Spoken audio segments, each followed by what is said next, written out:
Hey guys, California Prepper here. This is going to be the final part to the three-part series of the what would you choose as your one folder and your one fixed blade forever. Now, I've made it a three-part series, well, mostly due to my camera issues, but also due to the fact that I've really had to put a lot of thought into this. And I've made multiple attempts at trying to do this video, and I just didn't seem satisfied with the end result. So I'm going to go through these knives with some process of elimination, and it was real hard to do because, I mean, every single knife here on this table has been bought within the last 3 or 4 months. And you don't buy a knife unless you like it. I mean, so everything on that table I like and I love, and I bought it for some reason. So the only way I can knock these things out is if I can find little, little things that I don't care for about the knife and knock them out that way. So we're going to try to do that and see how we end up this time. And if I'm happy with it, we'll get this uploaded and end this tag, what would you call it, trilogy? So let's get started, alright? The first knife we're going to get rid of, right off the bat, I'm going to have to get rid of the Kershaw 3/4 ton. It's a great little knife for the price point. I mean, about 15 bucks. It's very sharp, great budget knife. Only real problem I have with it, other than it just being a little bit too small for me, the clip is just impossible to get on and off your pocket or your belt. I mean, you might end up getting the heck beat out of you before you can even get your own belt off your knife. Or your own belt off your knife. Your own knife off your belt. Just for the simple fact, this wrench clip is just, I mean, it is stiffer than hell. And it's not the best clip. So now I see why people upgrade their clips. So I'm going to have to get rid of this one for the simple fact I don't like the clip and it's just too small for me. Maybe a couple years ago this would have been the knife, but I've moved on to bigger knives and this handle is just a little too small. Next up, I'm going to have to get rid of the Gerber Freeman Guide folder. This is a great knife. It was modeled after the fixed blade Freeman Guide.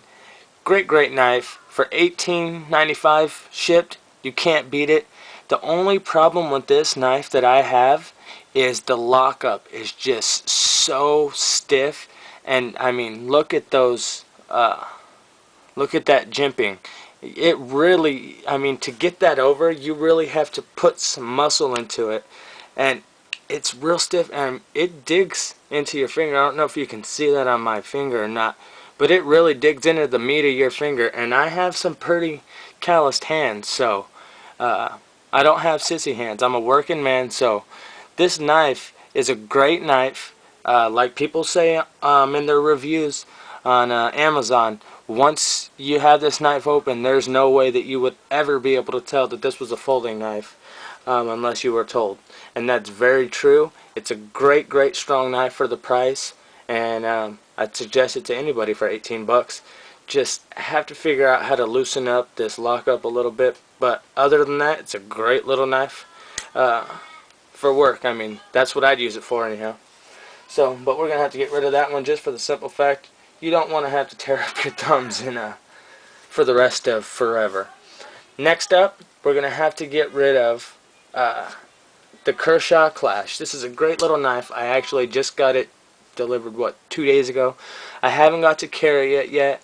I've been sitting here just messing around with it, and the only thing I can come up with that I don't care for about it is the flipper shape. There's some pretty good jimping on there, so it catches your meat pretty good, but it's just an awkward shape, and it really starts to make your fingers sore after a while. There's really no thumb stud, and there's not enough meat of the knife sticking out to really open it any other way, so after a while your finger gets pretty sore flipping it open and closed. It's a great little knife. The ergonomics of the handle are amazing. If it was a little bit bigger, this would be the best knife. I love the shape of the blade. If it just had a little bit wider of a belly, this would be the ultimate knife. Love this knife. The lockup on it, it's amazing. and it's just an all-around good knife. Just a little bit too small, and that flipper is just real awkward shape. So I'd have to get rid of that one also. So that leaves us with the Kershaw Needs Work, the Kershaw 1 Ton, and the Spyderco Resilience. These are all three great knives, and it pains me deeply to have to get rid of the Kershaw Needs Work. This knife was given to me by my best friend, and this is what started this whole escapade. About 4 months ago, he gave me my first quality knife, which is the Kershaw Needs Work, and after I experienced a quality knife, I had to start buying good knives, and I just went on a buying spree and haven't stopped yet. The only thing that I can come up with that I do not like about this knife, and I've only realized it after carrying other knives, is the lockup is just real deep set, and you kind of got to dig for it. But other than that, it's a great knife, very sturdy, great utilitarian knife.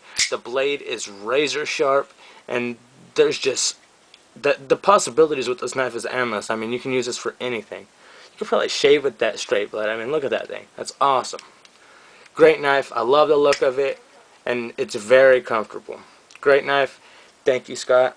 I love it. Next up, this is where it gets hard. When it comes between the Spyderco Resilience and the Kershaw 1 Ton. These here are my two favorite knives that I own. I just got the Spyderco yesterday, but I am already in love with it. This is my first Spyderco I've ever owned, and just the quality of the knife is just outstanding. I have been a Kershaw fanboy. Kershaw's like my Glock, that's my thing, and but I'm really starting to fall in love with Spyderco. The thing is with Spyderco, there's only about a handful of their knife designs that I really like. I don't really care for the leaf shape blade, but they're growing on me. Just like people hate the look of Glocks in the beginning, but they start to grow on them once they realize how good they work and how amazing they are. So this one is the Resilience. It's huge.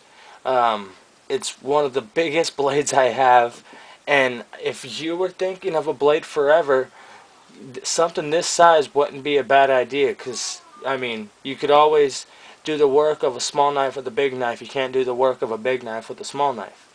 So that is a plus. The other plus here is I love the 1 Ton. It's a great knife. I love the frame lock. It's my only frame lock and my first frame lock I've ever had, and it's just amazing. I love the fat belly on this knife, and it's razor sharp. But if I had to choose a knife for the rest of forever to do all my work with, I would have to go with the Spyderco. The Kershaw 1 Ton's a great knife, but this is a good knife to be your baby. This is my baby. It's a cheap knife, 22 bucks, but this is my baby. If I'm going to do some work, it's going to be with my Spyderco, and this thing is just a beast. This is, like I said, my first Spyderco. My next one I'm getting next paycheck is the Tenacious, and I can't wait to see that knife, but this is an all-around badass knife, and if I had to choose a knife for the rest of forever, this would have to be it because of how tough, durable, and badass it is. So that's going to conclude the tag video. Hopefully you guys like it, and don't give me too much shit for choosing a Spyderco when I'm such a big Kershaw fan. So, hope you guys like it. That's going to do it for now. California Prepper out.